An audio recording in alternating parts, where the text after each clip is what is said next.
When we think of Genesis, we often think of the epic stories it contains. God's creation of the world in 6 days, the catastrophic flood during Noah's day, or the various stories of Abraham and his descendants. Together, the stories in Genesis cover a longer period of history than any other book of the Bible. But it's helpful to consider, why was this book written? Of all the stories that the author of Genesis could have told, why select these stories to tell? If we can understand the answers to these questions, then we'll discover that its stories work together to paint a picture, not of its human characters, but of the God who inspired its author. Genesis is the first of a group of 5 books that begin the Bible. In Hebrew, these books are called the Torah, meaning law. Though the author is not directly identified in these books, since the earliest times their origin has been attributed to Moses, one of the greatest Old Testament figures. It was through Moses that God delivered Israel from Egyptian slavery. It was through Moses that God introduced his covenant to Israel, including all 613 commandments they were to obey. And it was through Moses that God led Israel for 40 years in the wilderness. Along with this, the first 40 years of Moses' life were spent as a member of the royal household of Pharaoh, where he received the best education that Egypt had to offer. This education exposed him to the cultures and traditions of neighboring civilizations. Clearly, he was well qualified to compose these books. If Genesis originated with Moses, then he likely had the Israelites of his day in mind when he wrote down these stories. His audience is likely the same generation of Israelites that we read about in the book of Exodus. For 400 years, they had lived as foreigners in Egypt. For much of that time, they were mistreated and enslaved by their Egyptian overlords. Through stories passed down through the generations, some Israelites may have retained knowledge of the God of their ancestors, Abraham, Isaac, and Jacob. But, over time, most of them absorbed Egyptian customs, worldview, and religious beliefs. In fact, we learn from Joshua 24 and Ezekiel 20 that their hearts were set on serving foreign gods, including the gods of Egypt.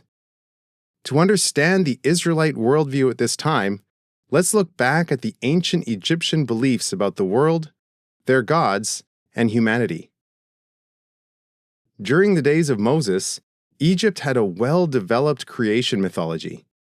They believed that in the beginning there was chaos. Water, which they called Nun, covered the entire face of the earth, while a wind blew over the waters. Eventually from this water came a bright supernatural light. From that light, a self-generated god named Atum emerged. The waters then receded, revealing a small hill on which Atum took his stand.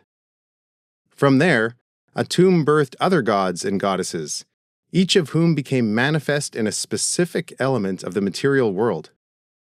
For instance, he gave birth to Shu, the god embodied by the dry air, and his sister Tefnut, who manifested in the humid air. Together, they gave birth to Nut, who took form as the sky, and Geb, who appeared as the dry land. The apex of creation was Ra, the god represented by the hot Egyptian sun. On the other hand, humans were of little importance, created by accident from the tears of the creator god Atum. Though Egyptians believed humans were of little importance to the gods, they saw themselves as superior to everyone else. At the very bottom of the created order lay their foreign slaves. On the other extreme was Pharaoh, the very image of Ra on earth. He was bestowed with the authority of the gods and functioned as their intermediary to the great nation of Egypt. Egyptians did not believe that their gods were omnipotent. They could be attacked by rival gods and could even be killed. On top of this, many gods did not have the best interests of humans in mind, which made it difficult to trust them. Magic was practiced as a weapon to ward off the sinister intentions of some gods and to appeal to some of the friendlier gods for protection and guidance. In Genesis, Moses sought to dismantle this Egyptian worldview that had infiltrated the hearts and minds of so many Israelites. He drew upon concepts and images that were familiar to his audience to proclaim the truth about God. In contrast to Egyptian creation mythology, Moses loudly proclaims to his readers that God is eternal, and He alone is God. All things were carefully and deliberately created through His omnipotent word, and everything He does is good. Humans are not an accident of little value, but the pinnacle of creation. All people are created in His image, giving both men and women tremendous value. God is completely trustworthy and cares deeply for His creation.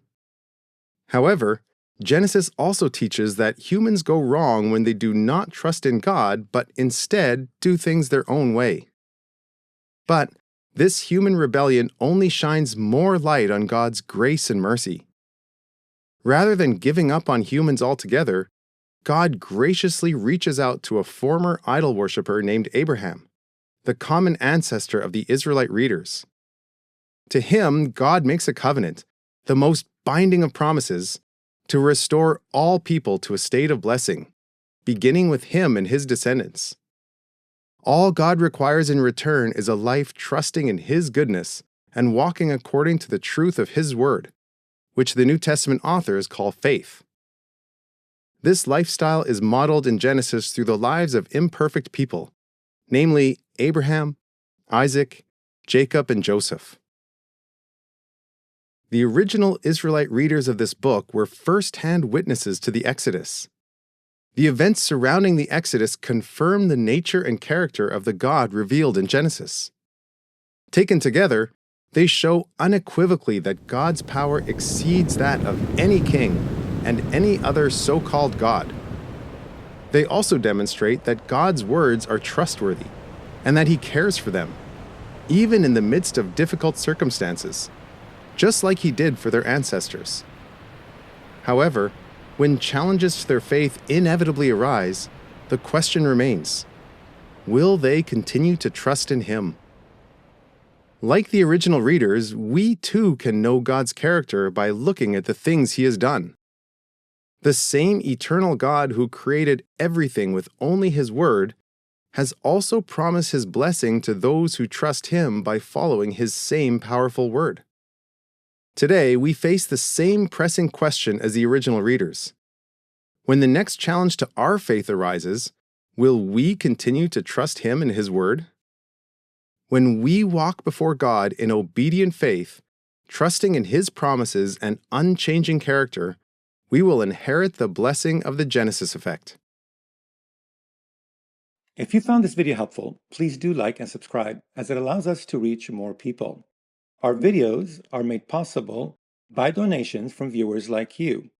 If you would like to donate, please do follow the link in the description below. And thank you so much for watching.